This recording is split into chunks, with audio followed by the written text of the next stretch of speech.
الكريم المنان على ما هدانا إلى الإسلام وأرشدنا للإيمان، وأنزل هذا القرآن بالبرهان وأرسل لنا أفضل الرسل بأفصح اللسان، فله الحمد والشكر على هذه النعم العظيمة والآلاء الجسيمة، والصلاة والسلام على خير خلق الله وخاتم رسل الله الذي قال ما اجتمع قوم في بيت من بيوت الله يتلون كتاب الله ويتدارسونه فيما بينهم إلا نزلت عليهم السكينة وغشيتهم الرحمة وحفتهم الملائكة وذكرهم الله في من عنده وعلى آله وصحبه ومن اهتدى بهديه. وبعد، فقد وقفنا في درس أمس عند قوله جل وعلا من سورة يونس: إن في اختلاف الليل والنهار وما خلق الله في السماوات والأرض لآيات لقوم يتقون. فلنبدأ من هنا. أعوذ بالله من الشيطان الرجيم. إن في اختلاف الليل والنهار وما خلق الله في السماوات والأرض لآيات لقوم يتقون. إن الذين لا يرجون لقاءنا ورضوا بالحياة الدنيا واطمأنوا بها والذين هم عن آياتنا غافلون أولئك مأواهم النار بما كانوا يكسبون. إن الذين آمنوا وعملوا الصالحات يهديهم ربهم بإيمانهم تجري من تحتهم الأنهار في جنات النعيم دعواهم فيها سبحانك اللهم وتحيتهم فيها سلام وآخر دعواهم أن الحمد لله رب العالمين. ولو يعجل الله للناس الشر استعجالهم بالخير لقضي إليهم أجلهم فنذر الذين لا يرجون لقاءنا في طغيانهم يعمهون. وإذا مس الإنسان الضر دعانا لجنبه أو قاعدا أو قائما فلما كشفنا عنه ضره مر كأن لم يدعنا إلى ضر مسه كذلك زين للمسرفين ما كانوا يعملون. ولقد أهلكنا القرون من قبلكم لما ظلموا وجاءتهم رسلهم بالبينات وما كانوا ليؤمنوا كذلك نجزي القوم المجرمين. ثم جعلناكم خلائف في الأرض من بعدهم لننظر كيف تعملون. وإذا تتلى عليهم آياتنا بينات قال الذين لا يرجون لقاءنا ائت بقرآن غير هذا أو بدله قل ما يكون لي أن أبدله من تلقاء نفسي إن أتبع إلا ما يوحى إلي إني أخاف إن عصيت ربي عذاب يوم عظيم. قل لو شاء الله ما تلوته عليكم ولا أدراكم به فقد لبثت فيكم عمرا من قبله أفلا تعقلون. فمن أظلم ممن افترى على الله كذبا أو كذب بآياته إنه لا يفلح المجرمون. ويعبدون من دون الله ما لا يضرهم ولا ينفعهم ويقولون هؤلاء شفعاؤنا عند الله قل أتنبئون الله بما لا يعلم في السماوات ولا في الأرض سبحانه وتعالى عما يشركون. أعوذ بالله السميع العليم من الشيطان الرجيم. يقول الله سبحانه وتعالى منبها إلى آياته الدالة على وحدانيته وقدرته وعظمته إن في اختلاف الليل والنهار وما خلق الله في السماوات والأرض በሌሊትና በቀን መለያየት እንዲሁም አላህ Subhanahu Wa Ta'ala በምድር በሰማይ የፈጠራቸው እልቆ መሳፍርት የሌላቸው በርካታ ፍጥረታት በእነዚህና በመሰሉት ነገሮች ለአያት ሊቆም የተቁን ጌታቸውን ለሚፈሩና ቅጣቱን ለሚጠነቀቁ ሰዎች ወሳኝና ተጨባጭ የሆኑ መረጃዎች አሉ ይላል። ማለት ስለ አላህ ማንነትና ምንነት ለማወቅ ከፈለጋችሁ እሱን በገሃድ ማየት አትችሉም። ግን የእሱን ማንነትና ምንነት በግልጥ የሚጠቁሙና የሚያሳዩ ተፈጥሯዊ መረጃዎች ዙሪያችሁን ከበዋችኋል። እነዛን ለምን አታስተውሉም ረጋ ብላችሁ ማለቱ ነው። ሌትና ቀን የሚባለው ክፍለ ጊዜ በ24 ሰዓት ውስጥ ሁለት ተቃራኒ ባህሪ ያላቸው ጊዜያት ናቸው። ከፊሉ ፍጹም ብርሃን ሌላው ድቅድቅ ጨለማ ሆኖ አንዱ ባንዱ እየተተካካ ሲሽከረከር ካያላችሁ እንግዲህ ወሳኝ የሆነ ጥበበኛ ኃያል ጌታ ባይኖር ኑሮ ማን ነው በአለም ደረጃ ይሄንን ንጋት ሊያመጣ የሚችለው? ማን ነው ምሽቱንስ ሊተካ የሚችለው ማለቱ ነው። የለም እንዳትሉ ሁላችሁም የምታዩት የምታውቁት ጉዳይ ነው። ሌት የለም ተብሎ ቢጠየቅ አንድ ሰው ምንም አይጠራጠርም ሌት የሚባል ክፍለ ጊዜ እንዳለ፣ ቀንም እንደዛው። ስለዚህ ይሄን ሌትና ቀን አንዱን ብርሃናማ ሌላውን ጨለማ ያደረገው ማን ነው? አንዱ ሲመጣ ሌላው እንዲሄድ የሚያደርገውስ ማን ነው? በገዛ ፍቃዱ ጉዝ የሆነ ነገር ዝም ብሎ ይቀያየራል፣ ይሽከረከራል። አንድ ስራ ካየ ሰራተኛ ከጀርባው ያለ መሆኑን ነው የሚያሳየው ማለት ነው። ስለዚህ ሁለቱ እንግዲህ ክፍለ ጊዜያት ባህሪያቸው ፍጹም ተቃራኒ ብርሃንና ጨለማ ሲሆን እንደገና ደግሞ በህደታቸው አንዱ ሲመጣ አንዱ ይሄዳል፣ ይተካካሉ ማለት ነው። መጀመሪያ የተለያየ ባህሪ ይዘው እንዲፈጠሩ ያደረጋቸው ማን ነው? ከዛ ደግሞ አንዱ በሌላው እንዲተካካ የሚያደርገውስ ማን ነው? በየለቱ ኢዳራ የሚያደርገው ማለቱ ነው። እንደገና ደግሞ በመወራረሳቸውም እንደዛው ነው። በተወሰኑ ወራት የቀኑ ክፍለ ጊዜ እየጠበበ ይመጣል፣ በአንጻሩ ደግሞ የሌሊቱ ይረዝማል። በሌላ ወራት ደግሞ እንደገና በተቃራኒው ሌሊቱ ያጥርና ቀኑ ይረዝማል። ይሄንን ሽግሽግ የሚያደርገው ማን ነው ይላል አላህ Subhanahu Wa Ta'ala።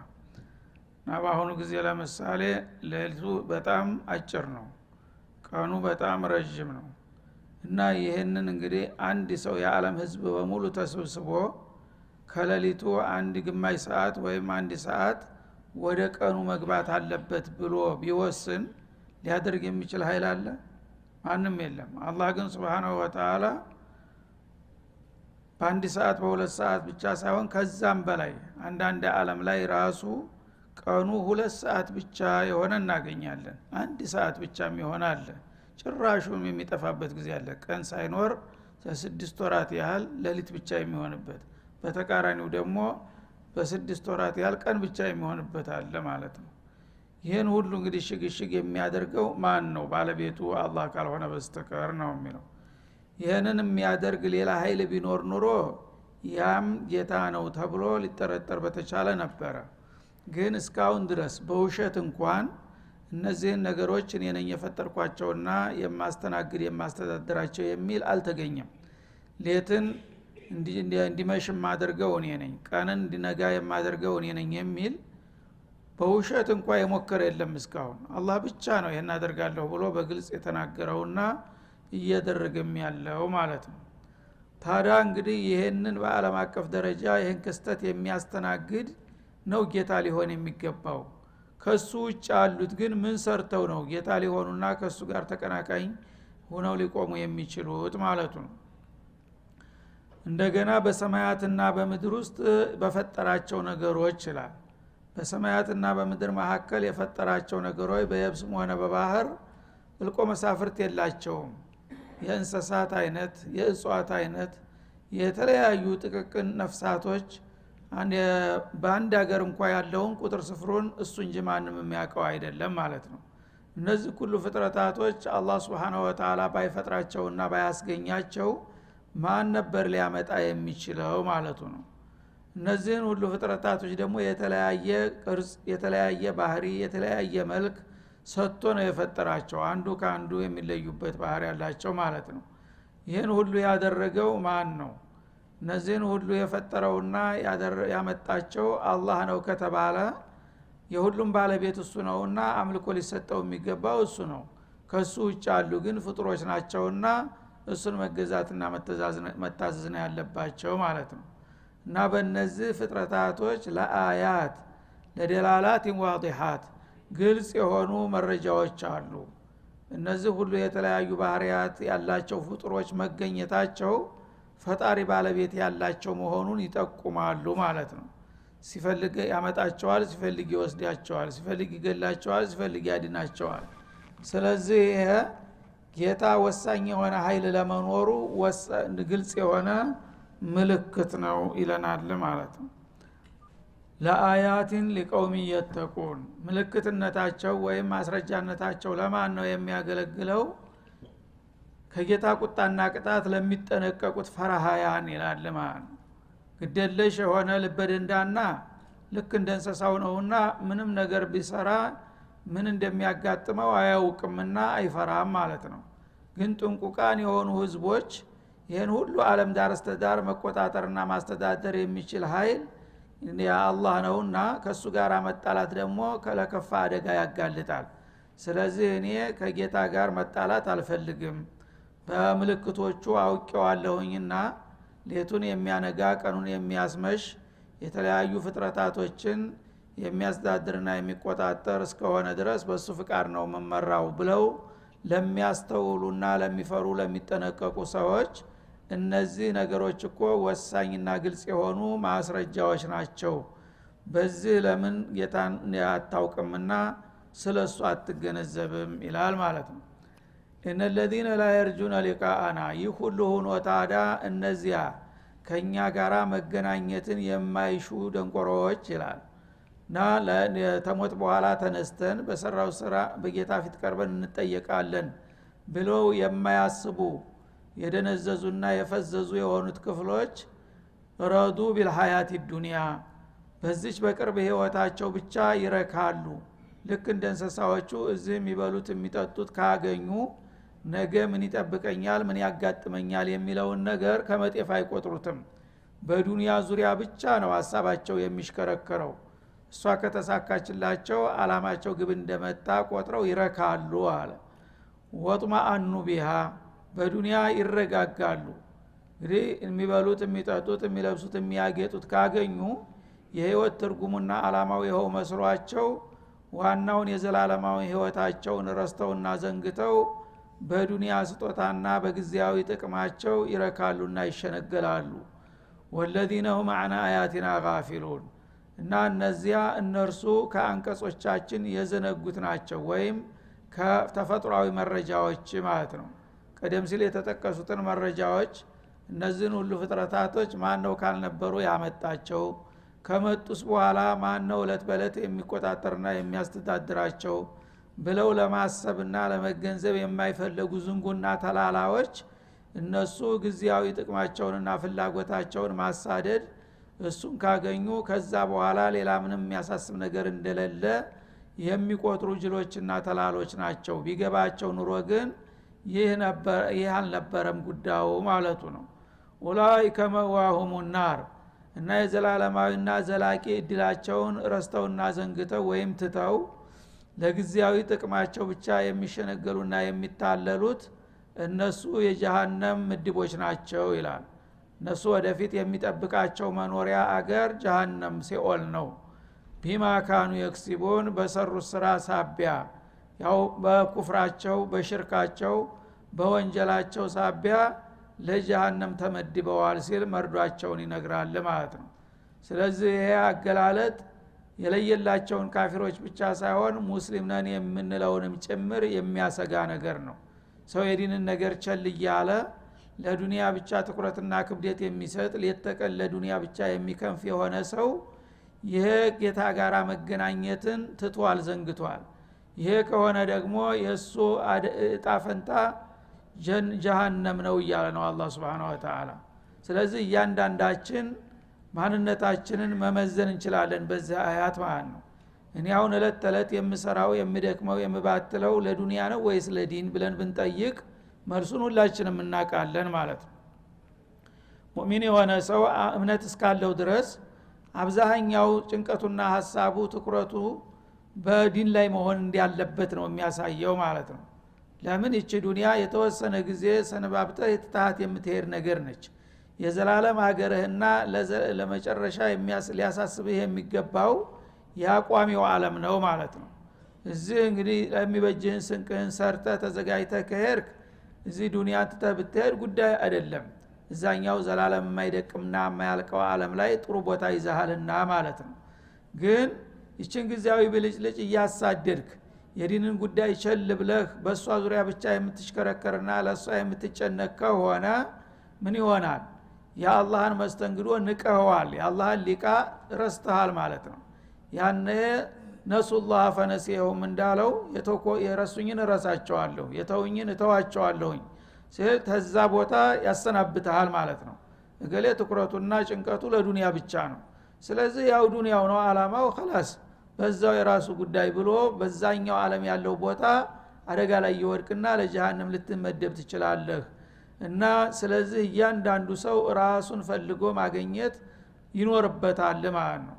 እና አብዛኛው ጭንቀቴና ትኩረቴ ለዱንያ ያለ ሰው ይህ አያት ያሰገዋል እንዳይጠልፈው። በተቃራኒው ግን በተቻለ መጠን ለዲን የሚጨነቅና የሚያስብ ከሆነ ለዱንያው መኖር አልተከለከለም እና ዱንያውንም ዲኑንም አጣምሮ አብዛኛው ጭንቀቱና ሐሳቡ ግን ለዛኛው ዓለም የሆነ ሰው ይሄ የታደለና አላህ ለመልካም እድል ያጨው ነው ማለት ነው። ስለዚህ ይህ አያት ሁሉንም ሰው ራሱን እንዲጠይቅ የሚያደርግ ነው። እነለዚነ ላ የርጁነ ሊቃአና ሱብሃንአላህ ሙእሚን ነኝ ብትል ላ ኢላሃ ኢላላህ ብትልም ብትሰግድም ጌታ ጋራ መገናኘት ፍላጎት የሌለው ሰው አለ ማለት ቸል የሚለው እንዳላስፈላጊ ነገር ማለት ነው። እና በዚህ በዱንያ የሚፈልገውን ነገር ከተሟላለት ከሞት በኋላ ላለው ነገር ብዙ ደንት የሌለው ሰው አለ ማለት ነው። ይሄ ከሆነ እምነት አለኝ ቢልም አላማው ተለውጧል ማለት ነው። ወጥማአኑ ቢሃ በዱንያ ጥቅም ብቻ የተረጋጉ ናቸው። የዱንያ ጥቅማቸው ከተሳካላቸው ስለ አኺራ ጉዳይ ብዙ ማያስጨንቃቸው ይላል። እንደ አይነት ባህሪ ያላቸው ሰዎች ወለዲነው ማዕና አያቲና ጋፊሉን ከኛ መረጃዎች የዘነጉ የሆኑ ናቸው። ስለ አላህና ስለ ፍቃዱ ደንት የላቸውም ማለት ነው። ከሆነ ውጤቱ ምን ይሆናል? ኡላኢከ መዋሁሙ ናር እነዚህ መኖሪያቸው እሳት ነው፣ ሲኦል ነው። ቢማ ካኑ የክሲቡን በሰሩት ስራ ሰው ያልዘራውን አያመርትምና ለዱንያ ብቻ ነው እነሱ የሚጨነቁትና የሚያስቡት። ዱንያቸውን ከጨረሱ በኋላ እዛኛው ዓለም ግን የሚጠብቃቸው የሲኦል ሸለቆ እንጂ ሌላ እንዳላደለ ነው ይላል ማለት ነው። ስለዚህ ጠንቀቅ ማለት ያስፈልጋል። እነለዚነ አመኑ በተቃራኒው ደግሞ እነዚያ በጌታቸውና በፍቃዱ ያመኑት ይላል አላህ የመረጣቸውና ለዓላማቸው አበክረው የተረዱት እነዚያ ትክክለኛ እምነት በአላህ በኩቱቡ በሩሱሎች በየውመል አኺር በቀደር በአግባቡ ያመኑና ወአሚሉ ሷሊሃት እንደገና ያንን እምነታቸውን ደግሞ በተግባር በማስደገፍ መልካም ስራን የገበዩ የሆኑት አላህ ያዘዛቸውን ዋጅባት ሰለቸን ደከመን ሳይሉ የሚያከናውኑ እንደገና የተከለከሉትን ነገሮች የሚከለከሉ የሆኑት የህዲህም ረቡሁም ቢኢማኒህም እነዚህ አላማቸውን አውቀው ወደ ጌታቸው ተመልሰዋልና በዚህ በእምነታቸው በረከት አላህ የመዳኛውን መንገድ ይመራቸዋል አለ። እንግዲህ ጌታ ያቀረበልህን የእምነት ጥያቄ ተቀብለህ እንደገና ያንን ደግሞ እምነትህን በተግባር ለማረጋገጥ ከሞከርክ ያነ አላህ Subhanahu Wa Ta'ala የመዳኛውን መንገድ ከጀሃነም እንዴት እንደምታመልጥ ለጀነት እንዴት እንደምትበቃ ይመራሃል ማለት ነው። ተጅሪ ሚን ታህቲሂሙል አንሃር እነዚህ ሰዎች የውመል ቂያማ ጀነተ ነዒም በሚገቡ ጊዜ ፊጀናት ነዒም ጸጋማ በሆነችው ጀነት ከገቡ በኋላ ከየህንጻዎቻቸውና ከየክፍሎቻቸው የተለያዩ ጅረቶች የሚፈሱባቸው የሆነች አስደሳች ወና መልካም ሀገርን ይወርሳሉ በማለት ቃል ይገባል ማለት ነው። ስለዚህ ሁሉም እንግዲህ ላሰበውና ለለፋበት ውጤቱን አላህ አዘጋጅቶለታል። ዱንያ ብቻ ናትን የምታሳስበኝ ያለው ዱንያን ያው ለተወሰነ ጊዜ ይሻለትን ያህል ያደረጉተዋል። እሷ ስታልቅ ወደ ጀሃነም ይሆናል ለውጡ ማለቱ ነው። እነዚህ ደግሞ በዱንያ ላይ ያሉ ጊዜያዊ ጥቅማቸውንም እየተጠቀሙ ዋናው አላማችንና ግባችን ግን የመጨረሻው ዓለም ነው ብለው ኢማናቸውን አጠናክረው መልካም ስራን የገበዩ ከሆኑ ደግሞ እነዚህ ብልሆች ናቸው። ሁለቱንም ገብይተው አላውቀውበታልና እነሱ ለጀነተ ነዒም ታጭተዋል። በጀነተ ነዒም በሚገቡ ጊዜ ደግሞ አገራቸው ሁሉ ጊዜ ለምለምና ጸጋ ከመሆኑ የተነሳ ከተለያዩ ህንጻዎቻቸውና ክፍሎቻቸው ስር የተለያዩ ጅረቶች በአላህ ፍቃድ የሚፈልቁና የሚሰራጩባቸው የሆነ የፍስሐ ሀገር ተዘጋጅቶ ይጠብቃቸዋል በማለት ያሳውቃል። ስለዚህ ምርጫው ያንተ ነው ማለት ነው። ጀሂም ይሻለኛል ወይስ ጀነተ ነዒም የሚለውን ጥያቄ አንስተህ ያው ለዛ የሚያበቁህን አቅጣጫዎች ከተከተልክ በዛ በተለምከው ተልም ላይ ነው ውጤቱ የሚመጣው ማለት ነው። ዳዕዋሁም ፊሃ ሱብሃነከ አላሁም እና እንግዲህ ይሆናል ይደረጋል ብሎ ያልታሰበ የጸጋ አይነት ሁሉ የተሟላባት የሆነችን ጀነት በሚረከቡ ጊዜ በጌታቸው ግብዣ ረክተው ጌታቸውን ያመሰግናሉ ማለት ነው። እና የተለያዩ ጥሪ ጥያቄዎችንም ያቀርባሉ። እንግዲህ በጀነት ውስጥ የማይገኝ ነገር ከቶ ምንም ነገር የለም። አንተ ለመጠየቅ ከቻልክ የጠየቅከው ሁሉ ነገር ጃይዝ ነው እና የፈለጉትን ነገር ለአስተናጋጆቹ ይጠይቃሉ፣ ይቀርብላቸዋል። ጥያቄው ደግሞ አንዳንድ ጊዜ ቃልም ሳያስፈልግ በልብህ ብቻ እንዲህ አይነት ነገር በመጣ የሚል ሐሳብ በልብህ ሲመጣ በተግባር ደግሞ መልሱ ይመጣል ማለት ነው። ያኔ ሁል ጊዜ ጌታን ማመስገን ይሆናል ስራ። ምክንያቱም ካሰብከው ተከሰብከው በላይ ነውና መስተንግዶውን ያዘጋጀልህ በዛ እየረካ ጌታን ማመስገን ይሆናል። ሱብሃነከ አላሁም ጥራት ላንተ ይገባህ ጌታዬ እያልክ ይሄን የጌታን ምስጋናና ውዳሴ በመመለስ ብቻ መኖር ነው ማለት ነው። ወተህየቱሁም ፊሃ ሰላም የመከበሪያ ቃላቸውም ሰላም ነው። ስበርሳቸው ሰላሙን አለይኩም ቢማ ሶበርቱም እንዳ ሰላሙን ቀውለን ምን ረቢር ረሂም እንዳለው ሁሉ ነገር ሰላም ነው ጀነት ውስጥ ማለት ነው። የሚያሰጋ የሚያስፈራ ነገር የለም። ሰዎች ተፋቃሪ ተከባባሪ ናቸው።